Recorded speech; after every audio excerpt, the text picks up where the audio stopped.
Located in Orange County Great Park, Alegria Fresh is one of, if not the first urban garden located in a city park.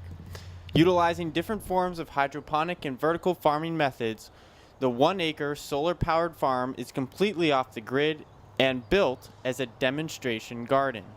The idea is to educate, engage, and excite the public with the ability to produce local, great tasting, and fresh produce while conserving resources and reducing transportation shock. Heading up this project is Managing Director Eric Cutter.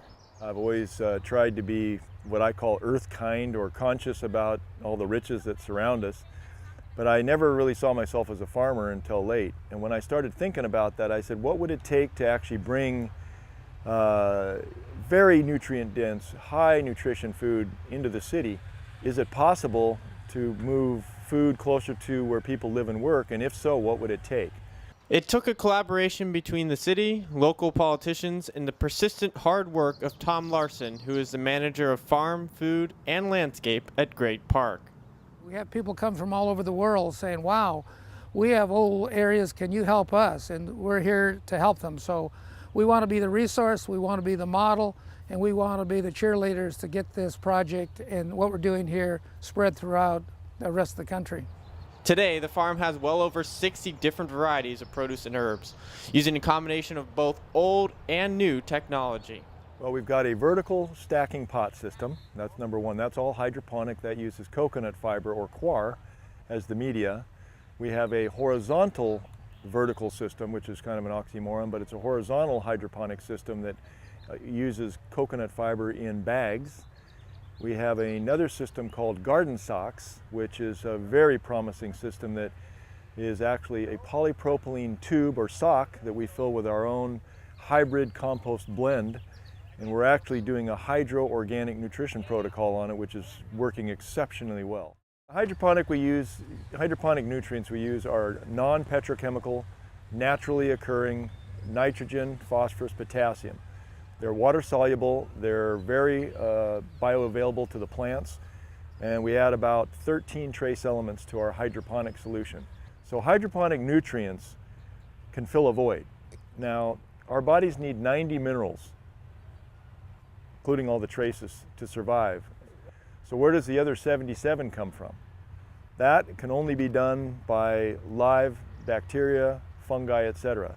That's what they do in organic soil. So what we're doing is we're doing a whole vermiculture, composting vermiculture side to our business, developing our own compost teas in order to add back the microbial content, the live matter, the biological activity in the soil that will allow us to create all those other trace elements.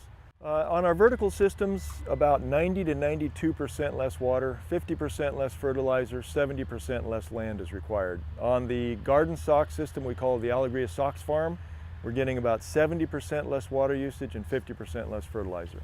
After listening to Eric and his team go over all the benefits and the possibilities for the future, one has to ask, what are the downsides, risks, or potential roadblocks for this movement? Persistence and determination are our only roadblocks. I think we have a lot of that on the farm. I've got 2 young men here that have hung with me. We work 7 days a week, shoulder to shoulder, and still like each other. It's good hard work, and it's important to reconnect people to agriculture and produce.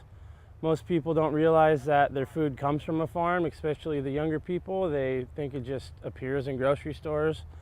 I'm hoping that we can create a whole new industry with it, and I'm hoping that it can take off, and you'll see an Alegria truck around every corner. One ongoing question regarding hydroponics is the taste of the produce itself and how it compares to conventional and organic farming. Everything we're growing is exceptional because we can control it.